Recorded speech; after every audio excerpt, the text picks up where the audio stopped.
أشرقت نفسي بنور من فؤادي. السلام علیکم ورحمۃ اللہ وبرکاتہ. ریڈیو HRDF میں خوش آمدید. ہم کچھ دن پہلے سیر پر گئے تھے. اس دن ہم نے ان حکمراں اور بادشاہوں کے محلات اور قلعے دیکھے جو اسی زمین پر حکمرانی کیا کرتے تھے. کچھ قلعے فن تعمیر اور کاریگری کا شاہکار تھے. ان میں کچھ ایسے بھی تھے جو کبھی فخریہ اور شان و شوکت کی علامت تھے، لیکن اب زوال پذیر اور کھنڈر بن گئے ہیں. کچھ جگہوں پر جانور رہتے ہیں، بقیہ کچھ قلعے غیر سماجی سرگرمیوں کا ٹھکانہ بن گئے ہیں. میں نے کچھ لوگوں سے ملاقات کی جو قدیم شان کے کھنڈرات کے قریب جلاوطنی کی زندگی گزار رہے تھے. ان میں کچھ لوگ جو بھیک مانگتے تھے، لکڑیاں کاٹنے والے، پانی لانے والے اور رکشے چلانے والے تھے. ان میں سے کچھ اپنے آباء و اجداد کی صدیوں تک ملک پر حکمرانی کی کہانیاں سنا رہے تھے. صدیوں پہلے ان حکمرانوں کی بہادری، عسکری قوت، شجاعت، جرأت اور تدبیر کے بارے میں سنا رہے تھے. سنانے والوں کا انداز دیکھ کر یہ محسوس ہو رہا تھا کہ وہ خود اس دور میں زندہ تھے اور ان تمام سرگرمیوں میں حصہ بھی لیا تھا. جب میں نے ان کے بارے میں مزید جانکاری حاصل کی تو میرے سامنے یہ حقیقت آئی کہ ان میں سے اکثر لوگ جو پرانی بہادری کی کہانیوں سے اپنا گزارا کر رہے تھے، ان کے پاس سر ٹیکنے کے لیے ٹھکانہ تک نہیں تھا.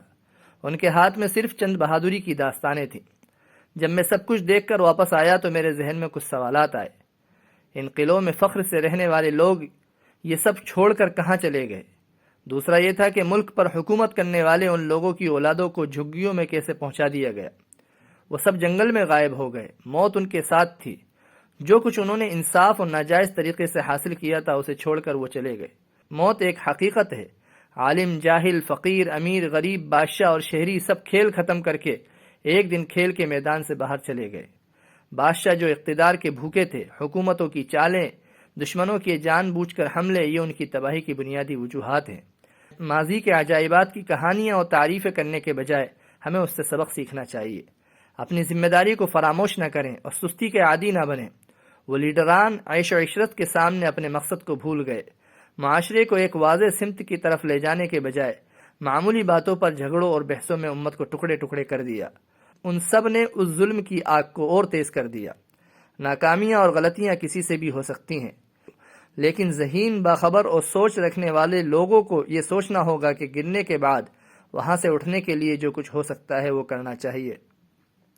فخلف من بعدهم خلف اضاعوا الصلاة واتبعوا الشهوات فسوف يلقون غيا الا من تاب وآمن وعمل صالحا فاولئك يدخلون الجنة ولا يظلمون شيئا. پھر ان کے بعد ایسے جانشین ان کی جگہ آئے جنہوں نے نماز کو ضائع کیا اور خواہشات نفس کے پیچھے لگ گئے، تو جلد ہی وہ گمراہی کو ملیں گے. مگر جس نے توبہ کی اور ایمان لایا اور نیک عمل کیے تو وہی لوگ جنت میں داخل ہوں گے اور ان پر کچھ بھی ظلم نہ کیا جائے گا. أشرقت نفسي بنور من فؤادي.